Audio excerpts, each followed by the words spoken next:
Sicily treats Rabia சேனலுக்கு உங்கள் எல்லாரையும் வரவேற்கிறேங்க. இன்றைக்கி நம்ம பார்த்துட்டு இருக்கக்கூடிய மட்டன் கீமா சமோசா இது எல்லாரும் செய்கிறது தான். ஆனால் இதில் நான் எப்படின்னா கடையில் எப்படி செய்கிறாங்க, அந்த மசாலா கடையில் வந்து எப்படி ரெடி பண்ணுறாங்க, அதில் இத்தனை பேருக்கு எப்படி செய்யணும் அப்படின்னு சொல்லிட்டு தான் இந்த வீடியோ வந்து பண்ணியிருக்கேன். நீங்கள் வீடியோ வந்து ஸ்கிப் பண்ணாமல் பாருங்கள். வாங்க இப்போ தேவையான பொருட்கள் பார்த்துடலாம். நான் இது ஒரு 10 இதில் வந்து ஒரு 20 சமோசா வந்துச்சுங்க. அதுக்குண்டான அளவுகள் வந்து நான் வந்து இன்றைக்கி தான் செஞ்சுருக்கேன். 1/4 கிலோ வெங்காயம் மெல்லிசாக நீள் நீளமாக கட் பண்ணிக்கோங்க. ஒரு பச்சை மிளகாய், நீங்கள் 3 பச்சை மிளகாய் இல்லை 2 வேணால் போட்டுக்கோங்க. அடுத்து ஒரு தக்காளி, மீடியம் சைஸ் தக்காளி 1 வந்து எடுத்திருக்கேன். அடுத்து கொஞ்சம் மல்லி இலை எடுத்திருக்கேன். அடுத்து வந்து பட்டாணி எடுத்திருக்கேன். பட்டாணி வந்து 50 கிராம் நான் வந்து எடுத்திருக்கேன். இந்த இது வந்து எல்லாமே 1/4 கிலோ. இது வந்து ஒரு இப்போ 20 சமோசா வரும் இதில் வந்து, அதுக்கு உண்டான அளவு தான் இது வந்து. அடுத்து வந்து 50 கிராம் பட்டாணி, எந்த பட்டாணி வேணுனாலும் எடுத்துக்கோங்க. அடுத்து 1/4 கிலோ கைமா, மட்டன் கீமா. இது வந்து நீங்கள் சிக்கன் கூட எடுத்துக்கலாம். நான் வந்து மட்டன் வந்து எடுத்திருக்கேன். இப்போ இதை நம்ம எப்படி செய்கிறது அப்படின்னு சொல்லிட்டு நம்ம இப்போ பார்க்கலாம். ஃபஸ்ட் நான் வந்து என்ன செய்கிறேன்னா, ஒரு குக்கர் வச்சுருக்கேன். இதில் கொஞ்சம் எண்ணெய் ஊற்றிட்டு கைமாவை சேர்த்துட்டு ஒரு 2 நிமிஷம் நல்லா வதக்கிக்கணும். அதுக்கு முன்னால் நான் என்ன செய்கிறேன், இப்போ இது நீங்கள் இப்போ 10 பேர் இருக்கீங்கன்னா, ஒரு 20 பேர் இப்போ உங்கள் வீட்டுக்கு வராங்கன்னு வைங்களேன். அப்போ நீங்கள் என்ன செய்யுங்க, 1/4 கிலோ கைமாக்கு 1/2 கிலோ வெங்காயம் போடுங்க. 1/2 கிலோ வெங்காயம், 2 தக்காளி, 5 பச்சை மிளகாய், அப்புறம் வந்து 100 கிராம் பட்டாணி வந்து சேர்த்துக்காங்க. இதுதாங்க. நான் கொஞ்சம் அதிக பேர் வந்தாங்கன்னா இது வந்து நல்லா சூப்பராக வரும். இது வந்து நாங்கள் 10 பேர்னால கொஞ்சமாக வந்து செஞ்சிட்ருக்கேன். இப்போ இது 2 நிமிஷம் இந்த கைமா வந்து நல்லா வதக்கிட்டு இதில் வந்து உப்பு, தேவையான அளவு உப்பு வந்து சேர்த்துக்கோங்க. அடுத்து வந்து நான் வந்து கடையில் எப்படி போடுவாங்க அப்படின்னு சொல்லிட்டு சொல்கிறேன் உங்களுக்கு. இப்போ தேவையான அளவு உப்பு வந்து சேர்த்தாச்சு. சேர்த்துட்டு திரும்ப நல்லா வதக்கிக்கோங்க. வதக்கிட்டு இதில் 1½ ஸ்பூன் இஞ்சி பூண்டு பேஸ்ட்டு வந்து சேர்த்துக்கோங்க.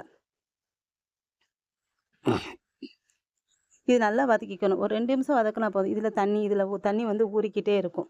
இப்போ நம்ம இஞ்சி பூண்டு பேஸ்ட்டை வந்து சேர்த்துக்கலாம். ஒரு 1½ ஸ்பூன் இஞ்சி பூண்டு பேஸ்ட்டு வந்து நான் வந்து சேர்த்துக்கிறேன். சேர்த்துட்டு நல்லா வதக்கிக்கோங்க. இப்போ நம்ம என்ன செய்கிறோம், இது வதக்கிட்டு இருக்கும்போது நம்ம மசாலா எல்லாமே சேர்த்துடலாம். இப்போ நான் வந்து மசாலா வந்து என்னென்ன சேர்க்க போகிறேன், மிளகாத்தூள், மல்லித்தூள், சீரகத்தூள், கரம் மசாலா. இப்போ பட்டாணி வந்து சேர்த்துக்கிறேன் நான் ஃபஸ்ட்டு. நீங்கள் பட்டாணியை வந்து ஊற வச்சுக்கோங்க. ஊற வச்சுட்டு அதுக்கப்புறம் சேர்த்துக்கோங்க. அப்படியே சேர்த்துட வேண்டாம். ஏன்னா கறி வந்துடும். பட்டாணி வேக கொஞ்சம் லேட் ஆகும். அதனால் ஊற வச்சு சேர்த்துக்கோங்க. இப்போ இதுலேயே நம்ம வந்து என்ன செய்கிறோம், ஒரு தக்காளி வந்து கட் பண்ணி சேர்த்துக்கிறோம். இப்போ நான் கடைக்கு உண்டான சமோசா இது வந்து சொல்கிறேன். நம்ம 1/4 கிலோ கைமானா 3/4 கிலோ வெங்காயம் போடுங்க. 3/4 கிலோ 1 கிலோ கூட போடலாம். ஆனால் 3/4 கிலோ போடுங்கங்க. ஒரு 200 பட்டாணி போடுங்க. 2 பெரிய தக்காளியை போடுங்க. ஒரு 6, 7 பச்சை மிளகாய் வந்து சேர்த்துக்கோங்க. இதுதாங்க கடையோட இது. இப்போ நம்ம அதுக்குண்டான ரெசிபி வந்து இந்த மசாலா வந்து எப்படி கடையில் ரெடி பண்ணுறாங்கன்னு சொல்லிட்டு நம்ம இப்போ பார்த்துட்ருக்கோம். இப்போ நான் வந்து தக்காளி சேர்த்துட்டு என்ன பண்ணுறேன்னா, கரம் மசாலா ஒரு ஸ்பூன் வந்து சேர்த்துக்கிறேன். நீங்கள் கடைக்கு அந்த அதிகமாக செய்யும்போது நீங்கள் எவ்வளோ மசாலா தேவைப்படுதோ அந்த மாதிரி போட்டுக்கோங்க. அடுத்து 1 ஸ்பூன் மல்லித்தூள் வந்து சேர்த்துருக்கேன். 1/4 ஸ்பூன் மஞ்சள் தூள், 1 ஸ்பூன் மிளகாத்தூள் வந்து நான் சேர்த்துருக்கேன். இப்போ இது எல்லாத்தையுமே நல்லா வதக்கி விட்டுக்கோங்க. இது நல்லா வதக்கி விட்டுட்டு இப்போ இதில் நான் வந்துச்சுன்னா மிளகுத்தூள் சேர்த்துக்கிறேன். மிளகுத்தூள் ஒரு 3/4 ஸ்பூன் வந்து சேர்த்துக்கிறேன். சேர்த்துட்டு இதையும் நல்லா வதக்கி விட்டுக்கோங்க. இது வதக்கி விட்டுட்டு இதில் கொஞ்சமாக மல்லித்தழை முதல்ல கொஞ்சமாக போட்டுக்கலாம் இதில். சேர்த்துட்டு இதில் கொஞ்சமாக எண்ணெய் வந்து தண்ணி வந்து ஊற்றிக்கணும். தண்ணி ஊற்றிட்டு இதை வந்து ஒரு 3 விசில் நான் வந்து விட்டுக்கிறேன். எனக்கு கைமா தானே சீக்கிரம் வெந்துடும். அதனால் ஒரு 3 விசில் விட்டுக்கிறேன். தண்ணி ஊற்றிக்கிங்க. விட்டுட்டு இப்போ இதை நான் 3 விசில் விட்டு எடுத்துக்கலாம். நான் திரும்ப சொல்கிறேங்க, கடைக்கு நீங்கள் செய்கிறதா இருந்தால் 1/4 கிலோ கைமானா 3/4 கிலோ வெங்காயம் இல்லை 1 கிலோங்க. நான் வந்து 3/4 கிலோ தான் எனக்கு வந்து சரியாக இருக்கும். ஒரு 200 பட்டாணி, ஒரு 2 பெரிய தக்காளி 2. அடுத்து வந்து கைமா 1/4 கிலோ சொல்லியிருக்கேன். இப்படி தாங்க கடையில் வந்து இப்படி தான் ரெடி பண்ணுவாங்க. நீங்கள் இதே மாதிரியே செய்யுங்க, சூப்பராக இருக்கும். அதிகமான பேர் வந்தாலும் எப்படி செய்யணுன்ட்டு நான் சொல்லியிருக்கேன். நீங்கள் வீடியோ ஸ்கிப் பண்ணாமல் பார்த்துருப்பீங்கன்னு நினைக்கிறேன். இப்போ நம்ம 3 விசில் விட்டு எடுத்தாச்சு. இப்போ இந்த கறியை வந்து இப்போ இதில் நான் என்ன செய்கிறேன், வெங்காயத்தை எப்போ சேர்க்கணும்னா இப்போ தாங்க சேர்க்கணும் வெங்காயம். நம்ம ஃபஸ்ட்டே நம்ம வந்து வெங்காயம் வந்து சேர்க்கக்கூடாது. இந்த கடைங்களில் வந்து இப்போ தான் வெங்காயம் வந்து சேர்க்குவாங்க. இதுதான் மெத்தட் அவங்களுக்கு வந்து. ஃபஸ்ட்டே கறி எல்லாத்தையும் பட்டாணி எல்லாம் வேக வச்சுட்டு கடைசியாக தான் வெங்காயத்தை வந்து சேர்க்குவாங்க. இப்படி தான் கடையில் வந்து மசாலா வந்து ரெடி பண்ணுவாங்க. அவங்க சீக்ரெட்டே இதுதான். அவங்க மசாலா ரெடி பண்ணுறது, சமோசா போடுற சீக்ரெட்டே இதுதான். அது வந்து அந்த கடையில் மசாலா சமோசா மசாலா ரெடி பண்ணுற சீக்ரெட் இதுதான். இப்போ நம்ம வெங்காயம், பச்சை மிளகாய் 2யும் சேர்த்தாச்சுங்க. 2யும் சேர்த்துட்டு நல்லா ஒரு நிமிஷம் இல்ல ஒரு 2 நிமிஷம் வதக்குனா போதும். அதுக்கு மேல வதக்கிடாதீங்க. என்ன பொறுத்த 1 நிமிஷம் கூட இது வதக்குனா போதுங்க. அதுக்கு மேல இந்த வெங்காயம் வதங்கவே கூடாது. ஏன்னா இதில நம்ம கடையில தர மசாலா சமோசா அந்த சமோசால இந்த மாதிரி வெங்காயம் தான் அதிகமா இருக்கும். கறி இருக்கும், அந்த அளவுக்கு இருக்காது. ஆனா நல்லாயிருக்கும். டேஸ்ட்டு சூப்பரா இருக்கும். அவங்க செய்றது வந்து இந்த மெத்தட்ல தான் அவங்க செய்றாங்க. இப்ப நம்ம 1 நிமிஷம் வதக்கியாச்சு. இப்ப கடைசியா நம்ம என்ன செய்றோம், மல்லி இலை இன்னும் கொஞ்சம் வச்சிருந்தோம்னா, அதையும் சேர்த்து நல்லா கிளறி விட்டுக்கலாம். இப்ப இத நல்லா கிளறி விட்டுட்டு, இப்ப நம்ம இது இறக்கி ஆற வச்சிடுறோம். இந்த மாதிரி நல்லா கிளறி விட்டுக்கோங்க. கீழலாம் புடிக்காது. 1 நிமிஷம் கிளறி விட்டு இறக்கி வச்சிரலாம். இப்ப நம்ம சமோசா எப்படி செய்றது? அப்படி சொல்லிட்டு நம்ம பார்க்கலாம். நான் சமோசா பட்டி தான் எடுத்திருக்கேன். இந்த சமோசா பட்டி இப்ப இதுலேருந்து நான் எப்படி சமோசா மடிக்கிறேன் அப்படின்னு சொல்லிட்டு நான் இப்போ உங்களுக்கு சொல்றேன் பாருங்க. ஃபர்ஸ்ட்டு ஒரு ஷீட் எடுத்துக்கங்க. நம்ம மாவு பெசஞ்சு கூட அதுலேருந்து கூட சமோசா வந்து நம்ம ரெடி பண்ணி செய்யலாம். இது வந்து எனக்கு வந்துச்சு. சமோசா பட்டி எங்க சாச்சி வந்து குடுத்தாங்க. இப்ப நம்ம வந்து கொஞ்சம் ஒரு ஸ்பூன் மைதா மாவுல கொஞ்சமா தண்ணி விட்டு லைட்டா கெட்டியா கரைச்சு வச்சிருக்கேன் நான் வந்து. இது ஒட்டுறதுக்கு இது வந்து.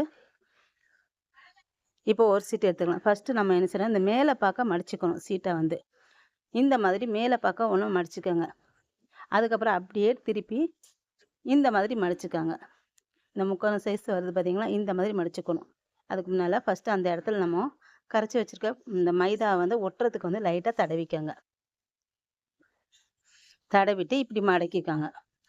மடக்கிட்டு இப்ப பாருங்க இந்த மாதிரி வரும். இப்ப இதுல நம்ம மசாலா வந்து வச்சுக்கலாம். 1 ஸ்பூன் மசாலா வந்து வச்சுக்கங்க. நான் வச்சிருக்கிறது பெரிய ஸ்பூன். இதுக்கு 1 ஸ்பூன் வச்சுட்டு, திரும்ப அதே மாரி அந்த மைதா பேஸ்ட்ட வந்து லேசா தடவிட்டு அப்படியே மடிச்சிடுங்க. இப்ப அந்த கா லை ல முன்னாலயும் லைட்டா அந்த பேஸ்ட் தேய்ச்சுட்டு மடிச்சு விட்டுருங்க. சூப்பரா இருக்கும். இப்படித்தாங்க சமோசா வந்து மடிக்கணும். இன்னொரு டைம் நான் உங்களுக்கு சமோசா வந்து மடிச்சு காட்டுறேன் பாருங்க. எப்படி வந்திருக்கு பாருங்க. இது டிசைனே சூப்பரா இருக்கு. இப்போ திரும்ப அதே மாரி மேல பக்கம் ஃபர்ஸ்ட்டு மடிச்சுக்கங்க.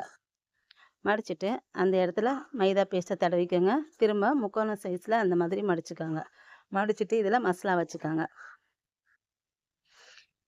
வச்சுட்டு இதே மாரி மடக்கிக்கங்க. இப்படி தாங்க சமோசா வந்து நான் வந்து மடிக்குவேன்.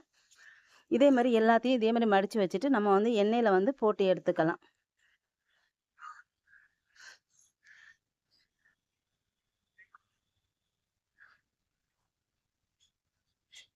இந்த மாரி தான் சூப்பரா இருக்கு. இந்த மாரி இப்போ நம்ம எண்ணெய் காய வச்சுக்கலாம்.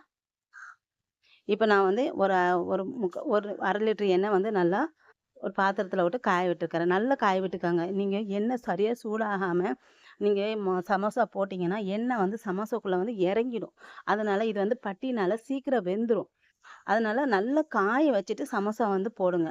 சமோசா போட்டு எடுங்க. அப்பதான் வந்து எண்ணெய் வந்து உள்ள வந்து இறங்காது. அதுக்காக வேண்டி தாங்க இது சொல்றேன் நான். எண்ணெய் சரியா காயாம சமோசா போடக்கூடாது. நல்லா காஞ்சதுக்கு அப்புறம் சமோசா போடுங்க. சமோசா போட்டு இந்த மாரி பொரிச்சு எடுத்துருங்க. நல்லா லைட் ப்ரவுன் கலர்ல வரும்போது பொரிச்சு எடுத்துருங்க. கடைங்கலாம் இப்படிதாங்க செய்வாங்க. கண்டிப்பா இந்த வீடியோ வந்து ஸ்கிப் பண்ணாம பார்த்துருப்பீங்கன்னு நெனைக்கிறேன். இந்த மாதிரி திருப்பி விட்டுக்கங்க. திருப்பி விட்டுட்டு ஹை ஃப்ளேம்லயே வச்சுக்கோங்க. தீய வந்து குறைக்கவே செய்யாதீங்க. தீய குறைச்சிட்டாலே சரியா எண்ணெய் காயாட்டாலுமேட்டு நமக்கு வந்து எண்ணெய் வந்து கண்டிப்பா உள்ள வந்து இறங்கும். எண்ணெய் குடிக்கும். இப்ப சமோசா வந்து ரெடி ஆயிடுச்சுங்க. இப்ப சமோசா வந்து இறக்கிடலாம். எடுத்தரலாம்.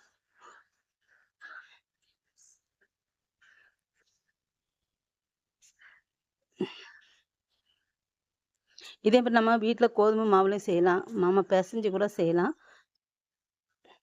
நான் போன டைம் சமோசா வந்து வீட்லயே பெசஞ்சு செஞ்சேன். சூப்பரா இருந்துச்சு கோதுமை மாவுல. அவ்வளோதாங்க சமோசா வந்து ரெடி ஆயிருச்சு. பாருங்க சூப்பரா நல்லா கிரிஸ்பியாட்டு மட்டன் கீமா கடையில மாதிரியே சமோசா வந்து ரெடி ஆயிருச்சுங்க. சூப்பரா இருக்கும் இந்த சமோசா வந்து. கண்டிப்பா நீங்களும் ட்ரை பண்ணி பார்த்துட்டு எப்படி இருக்குன்னு சொல்லுங்க. என்னோட இந்த வீடியோ உங்களுக்கு பிடிச்சிருந்தா லைக் அண்ட் கமெண்ட் ஷேர் பண்ணிக்கோங்க. என்னோட சேனல மறக்காம சப்ஸ்கிரைப் பண்ணி வச்சுக்கோங்க.